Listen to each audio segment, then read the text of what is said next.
Mbas shpinës time është një prej muzeve më të famshëm të Kenjas, një prej muzeve më të famshëm të Afrikës në Nairobi, Karen Blix Museum. Karen Blix ishte një baronesh daneze e cila u bë një prej shkrimtarëve të njohura të Europës midis dy luftrave. Karen Blix rriti në Kenja në vitin 1914 për të martuar me një baron suedez. Ajo vendos në këtë shtëpi që ishte ndërtuar 2 vjet më parë. Karen Blix kishte shtëpinë së bashku me rreth 6.000 hektar të plantacioneve të kafes. Pra eksaktësisht 6.000 hektar plantacioneve të kafes, si shini, dhe makinat atje që shërbenin për kultivimin e saj.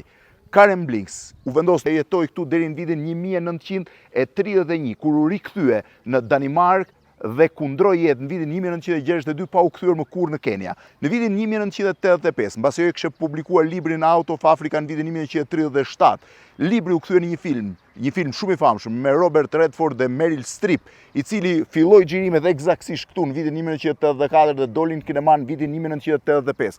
Konsiderohet një nga filmat më të bukur të historisë së Hollywoodit dhe është i gjithë i xhiruar në Kenya. Kjo është pjesa e shtëpisë me gjithë hyrjen dhe me orën që ishte vendosur sipër si mundësi për të arritur, pra për të dalluar se çfarë kohe ishte.